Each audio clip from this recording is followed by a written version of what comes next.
My name is Sholibo.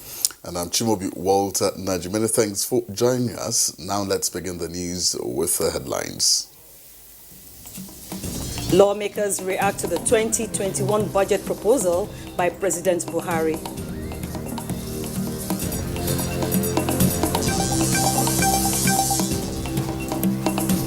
Ahead of Ondo election, INEC begins distribution of sensitive electoral materials as IGP orders restriction of vehicular movement. The hunt for Director General of World Trade Organization advances as 2 women scale through to the final round.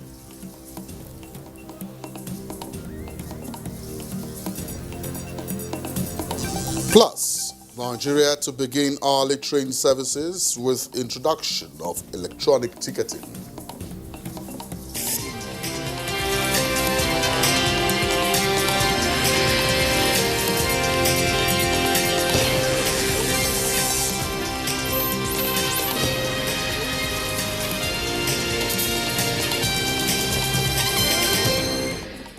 We'll start with the 2021 budget. A 13.08 trillion naira budget of economic recovery and resilience has been proposed for expenditure by the federal government for its services in the 2021 fiscal year. The budget is expected to accelerate the pace of the nation's economic recovery and diversification, enhance competitiveness, as well as ensure social inclusion. Now, President Muhammadu Buhari presented the appropriations bill before the joint session of the National Assembly for consideration. He thanked Nigerians for their perseverance and continued support during these difficult times, saying, however, that his administration will remain unwavering in its commitment towards achieving a brighter future for everyone. State House correspondent Adamu Sambo has the report. The 2021 budget presentation is coming barely 2 days after the joint executive and legislative retreat in Abuja, where participants resolved to sustain their genuine collaborative efforts at enhancing good governance and effective service delivery to Nigerians.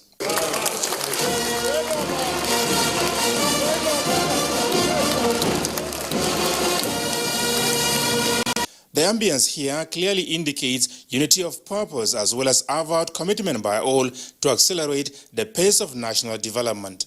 The 13.08 trillion naira budget proposal is designed to further deliver on the goals of the Economic Sustainability Plan, which provides a clear roadmap for Nigeria's post-COVID-19 economic recovery as a transitional plan from the ERGP to the proposed 2021 to 2025 medium-term National Development Plan. The budget is made up of 5.65 trillion naira recurrent expenditure, 3.12 trillion naira debt service, as well as 3.85 trillion naira for capital projects, which is 1.05 trillion naira higher than the 2020 provision of 2.69 trillion naira. Capital expenditure in 2021 remains focused on the completion of as many ongoing projects as possible. We have also made efforts to ensure equity in the distribution of projects and programs in the proposed budget. I will be providing the National Assembly a list of some of the most critical projects which we must work collectively to ensure they receive adequate funding. Until projects reach completion, they do not deliver the dividends of democracy that Nigerians rightly deserve. Works and Housing Ministry received the highest capital allocation of 404 billion naira, 256 billion naira for transportation, and 190 billion naira for the power sector. The 2021 budget is predicated on a benchmark oil price of $40 per barrel, a daily oil production estimate of 1.86 million barrels, an exchange rate of 379 naira to a dollar, 3% GDP growth, as well as an inflation closing at 11.95%. In view of many challenges confronting us, we must accelerate our economic recovery process, promote social inclusion, and strengthen the resilience of the economy. I have directed the Minister of Finance, Budget and National Planner to finalize the Finance Bill 2020, which will be forwarded for your kind consideration and passage into law.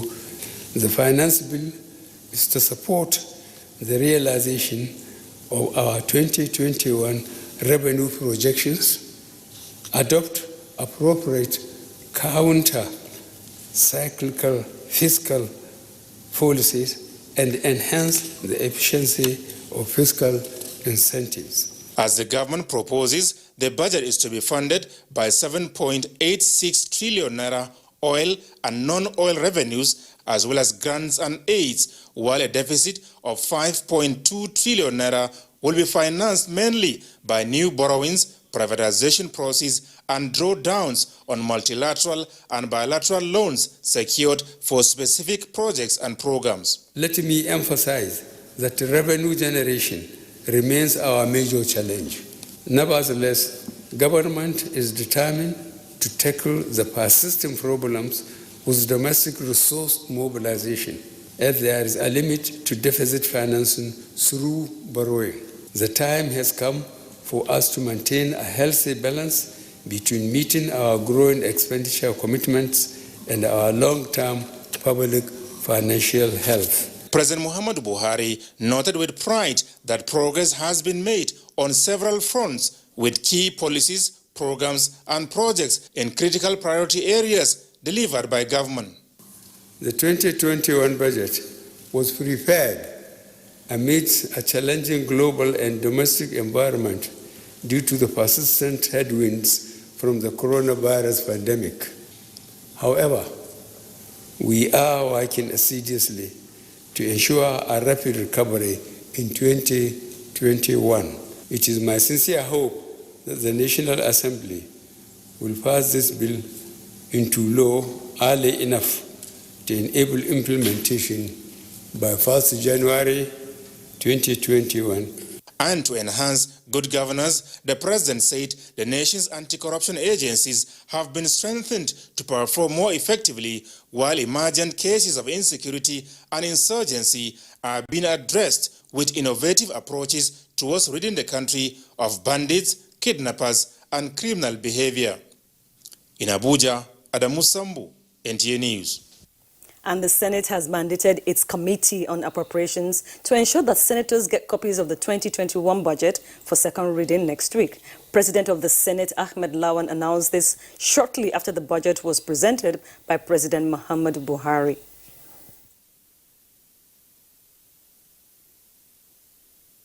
We would expect our Committee on Appropriations to work round the clock from today. We hope that they will be able to finish by the end of tomorrow or early Saturday, and then get these documents to our colleagues. We want to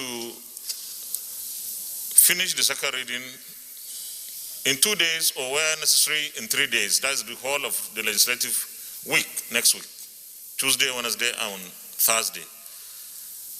So papers will be provided for senators to indicate the day they want to make their contribution, whether it is Tuesday or Wednesday.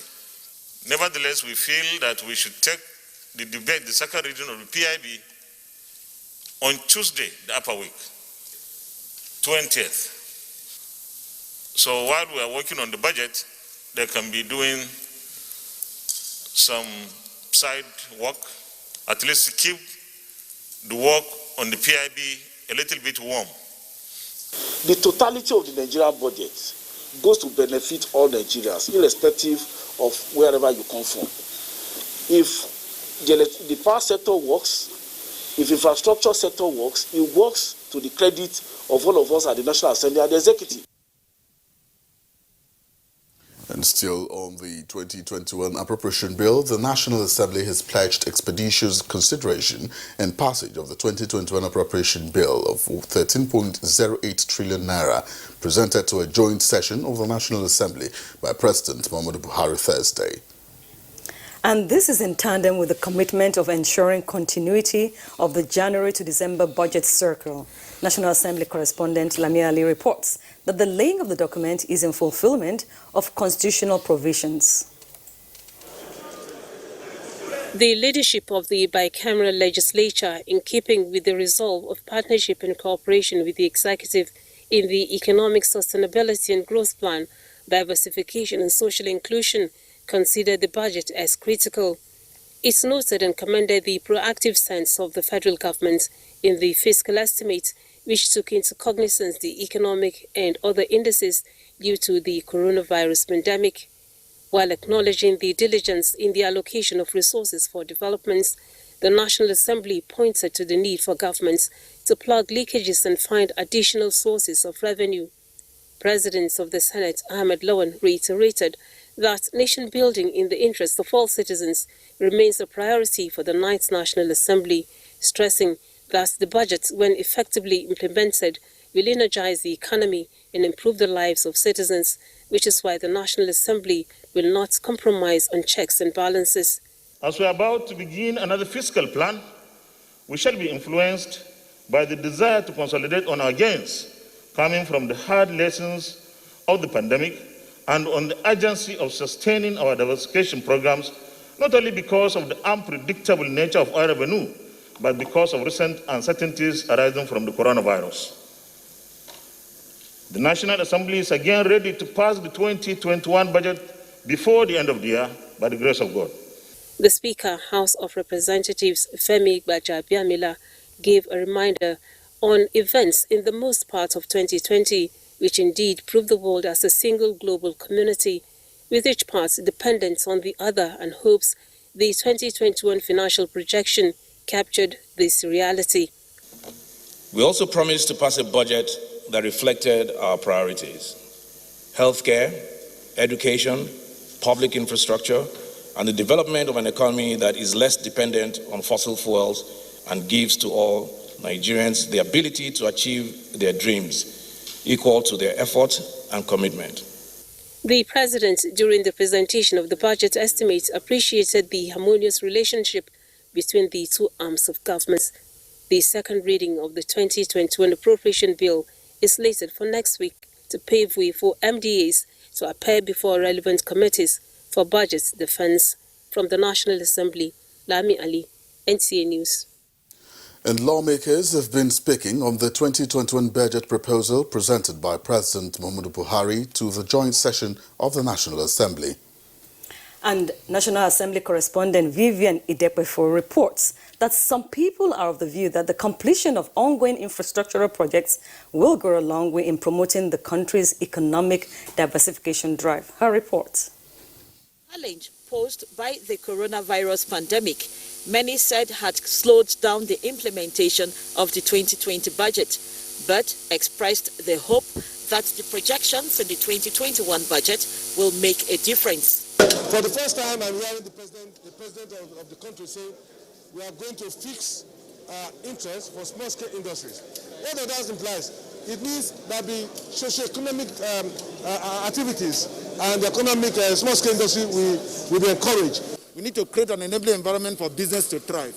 And for us to do that, infrastructure is key. Power is uppermost. And I thank God that He has placed power as a priority. If we have electricity, a lot of things are going to work. Employment, you will be able to solve the issue of employment, because there are people in the villages who want to have cottage industries. They are unable to do so because they have no access to electricity. The lawmakers are optimistic about meeting the deadline of passing the budget before the end of 2020. When we are determined to go back to the cycle of January-December cycle, we worked assiduously day and night to ensure that that budget was passed at recorded time. This time around, we're even more prepared. Firstly, we need to look into the performance of the last budget, and we are now going to consider the proposal of the Mr. President. Then, wherever we think is okay, we'll leave it the way it is, and wherever we think there's need for little adjustment, that is the purpose of the National Assembly there. We'll come together and put it there and represent it back to the National Assembly for approval. I believe you have heard, Mr. President, urging the National Assembly in their oversight functions during the process of budget defense not only to scrutinize the expenditure part of the budget, but to look at the revenue side as well.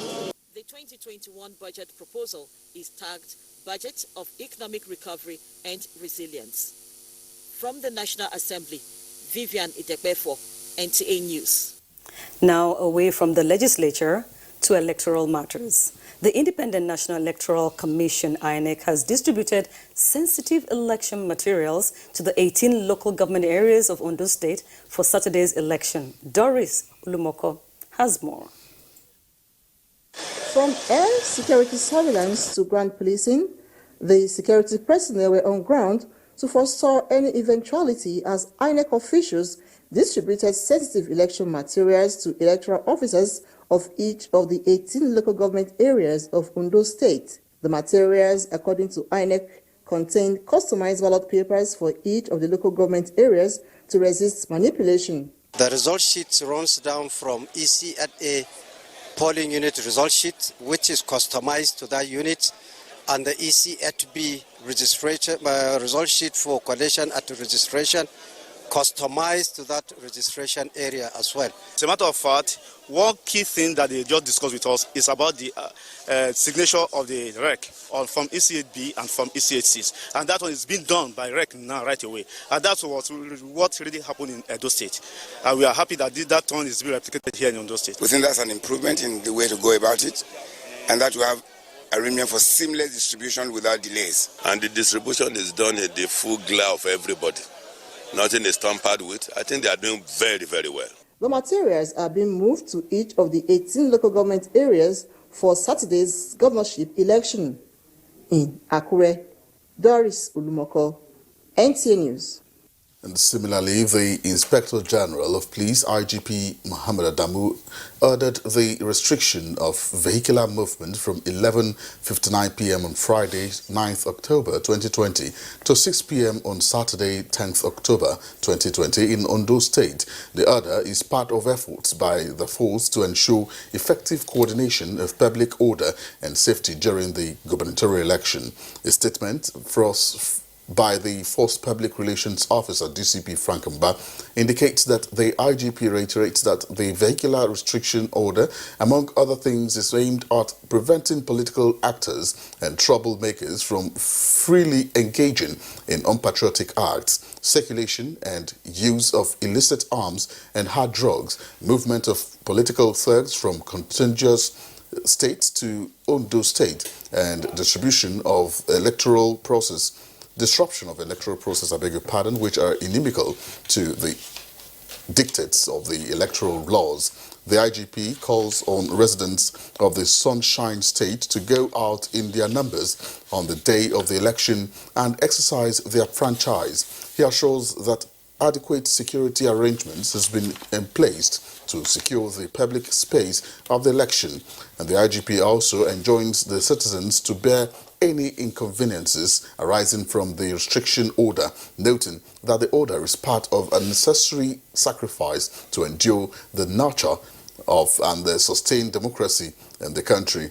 He, however, warns that anybody who engages in snatching of ballot boxes, vote buying, vote selling, hate speeches, and any other act capable of compromising the integrity of the electoral process will be brought to book. And in the meantime, the Department of State Services wishes to assure the public and stakeholders in the Ondo governorship election scheduled for the 10th of October 2020 of its preparedness for the exercise. In a statement, the Service Public Relations Officer, Dr. Peter Afunaya, says the service will not only partner with sister security agencies, but support the Independent National Electoral Commission to ensure a hitch-free election. It also enjoined its personnel to remain professional while discharging their duties. The service therefore urges all players in the electoral process to abide by the rules of the game. Persons and groups that may wish to engage in violent activities leading to breakdown of law and order are advised to desist from such devious plans or be ready to face the full wrath of the law.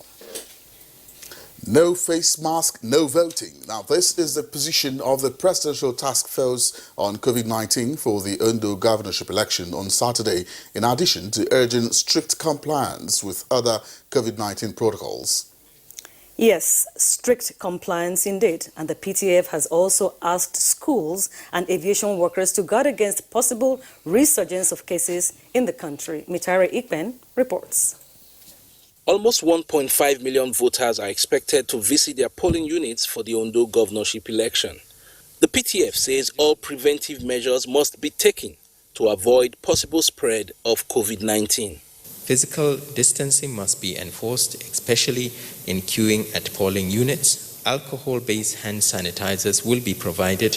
Voters will be brought into the voting area periodically from the outer queue into the inner queue in order to prevent overcrowding. Chairs, tables, and workplaces will be disinfected regularly. PPE will be provided to polling staff, including infrared thermometers for temperature monitoring. We are again mobilizing 60,000 environmental health emergency response volunteers that will ensure safe reopening of our schools. Airlines are allowed to come inbound with not more than 200 passengers. But outbound, they can carry as many passengers as possible. We are obliged to reduce the risk of COVID importation to Nigeria to a minimum, especially since many people who arrive may still be without any symptoms. Although Nigeria is no longer in the top 5 countries by cumulative deaths in Africa, the Presidential Task Force continues to urge Nigerians to change their attitude of skepticism and nonchalance to the virus. Meanwhile, the World Health Organization has approved 2 rapid diagnostic test kits for COVID-19. How reliable are they? It's about 97%. But when we introduce them in a country, like here in Nigeria, we still need to assess whether those performances hold. We are going to work to define the context in which they can be used over the next few days and publish that on our website. They are not going to replace PCR-based testing for the population. The task force says the 3rd phase of ease on COVID-19 restrictions continues until further consultations with all relevant sectors, which will herald new guidelines. In Abuja, Mitare Ikpen, NTA News. All right, if you're still joining us, this is the news at 10 on NTA News 24, reaching you live from Abuja. We'll take